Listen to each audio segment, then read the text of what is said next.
no. Come on. No! Come on! Why can't I do anything right?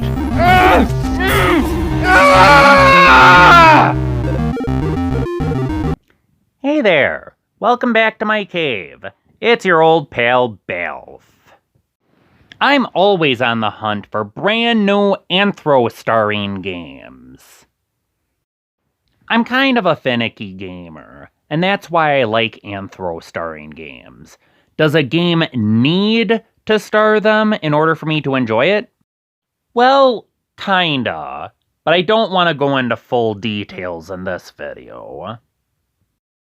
I'm trying out this new segment show called Baalf's Games Fur Review.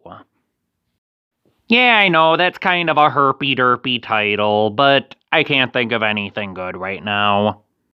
Today, on the very first episode of Baalf Games Fur Review, is SuperEpic The Entertainment Wars. I saw this a while ago on Clemmy Games' indie channel. He rated this as number 3 on his best indie games of the year. Right above it was the adventures of Not Shinoa through Not Castlevania, a game I have no interest in. And at number 1 was some Zodiac RPG that I'm also not really interested in, sorry. But I digress. Let's get on with the review. There are 3 fairly small companies associated with this game: Numbskull Games, Undercoders, and Jandusoft. The title screen's let me show you it. The title screen's pretty basic. It's got some flashing colors and some shots of the game.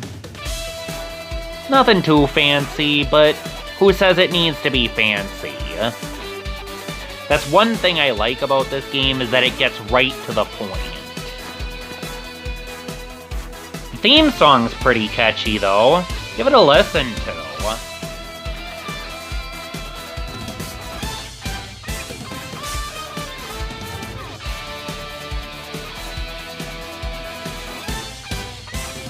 I could definitely imagine this being on my MP3 player.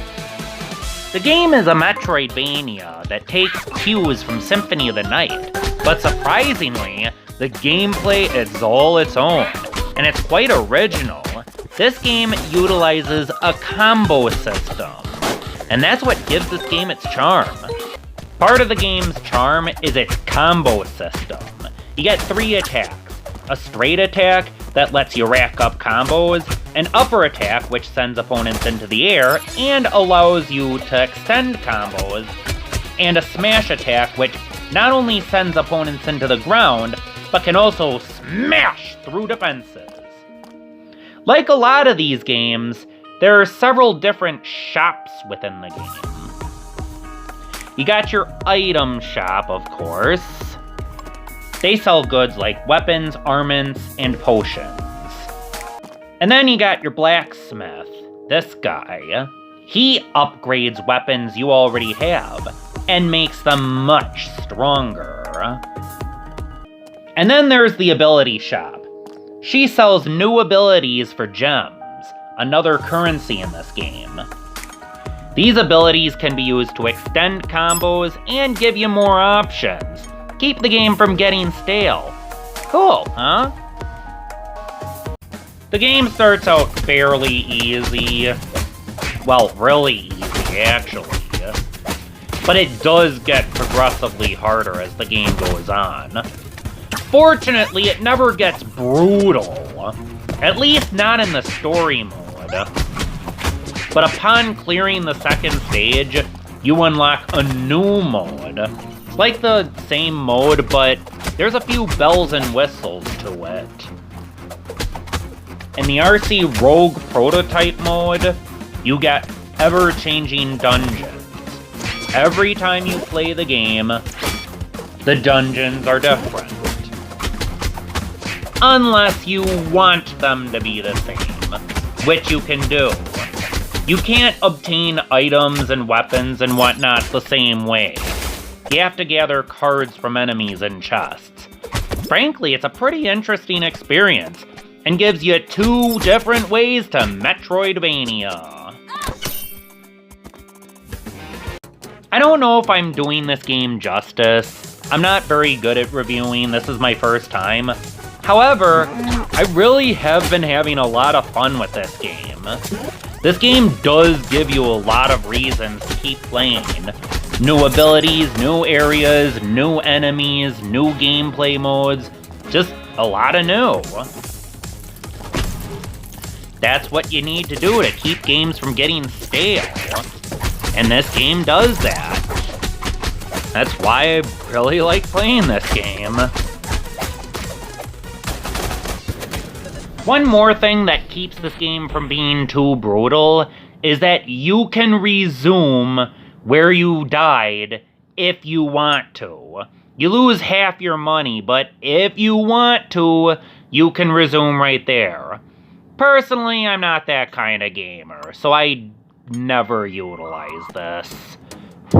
One really unique feature about this game is that sometimes you will come across an area blocked off by a laser, and you will find a QR code. All you need to do is take your QR code scanner, scan the QR code in the picture, and it will take you to one of Regnant Corp's crappy knockoff games, such as this one, complete with a bogus store with bogus power-ups, and they're all fake. You click on the button, it doesn't do anything. And it's kind of funny how they lampoon these microtransaction games. This one is based off the game Flappy Bird. Fortunately, these mini-games are pretty simple and pretty short, not outstaying their welcome. So this ends up being a pretty fun gimmick. And once you beat the game will crash, and it will give you a code that lets you unlock that area. Kinda cool.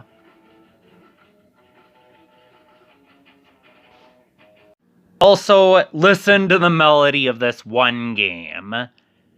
It's kinda humorous. This game is supposed to be a rip-off of Bust-A-Move, or I should say, of the many Bust-A-Move rip-offs that exist. But give this a listen.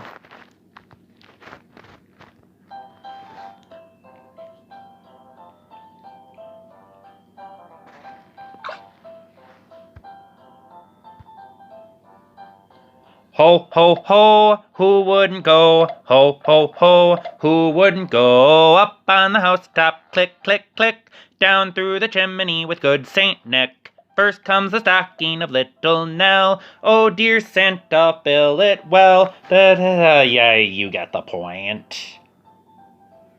Maybe I'm not better at singing than Rob Gronkowski. Now, I must admit, I do have a few nitpicks with this game, but nothing that destroys the game or anything. I know it's a custom for the first 2 bosses to be easy, but they don't even feel like they're trying. You do so much damage to them, they do so little damage, and their attacks aren't that hard to figure out. Yeah, but again, I know they're supposed to be easy. And the 4th boss is a disappointment too. It has a unique idea of sending you into an 8-bit level, complete with an ominous burning background, but they ruin it with one thing. I don't want to spoil it for you, but they do one thing that makes it very anticlimactic. The bosses do get harder upon the 5th boss, though. And the 6th boss is actually quite the formidable opponent. I don't mind that the story isn't too fancy. Evil video game company making microtransaction video games. Our main heroes want to stop them. Along the way, they will meet boxcars. a similar creature, a fox riding an alpaca. If you haven't noticed, the main heroes Tan and Ola are a raccoon and a llama. As far as their personality goes, nothing too fancy. Tan is your standard snark, like a lot of talking animal characters seem to be. But, that's okay. I still kinda like him and Ola. That's no big deal with me. I would rather have a unique and charming design that doesn't have the best personality than a bland, generic human design that has a lot of thought put into their backstory and character, and they are human Sues. Speaking of which, it's time for some more Baalf terminology. A human Sue is a character that only cares about other humans, or creatures like elves and dwarves. Creatures that look exactly like humans. Usually, they exist in a world where all protagonists are human Sues. Just because a character is human does not make them a human Sue. But they do need to have non-human support in order to not be human Sues. Basically, the big thing I look for in human characters is compassion for non-human life. And Not Shanoa's only real saving grace, as far as I can tell, is that one of her familiars is a lion head with goat legs sticking out. Minor nitpicking and off-topic rambling aside, this game does have its own unique charm and feel to it.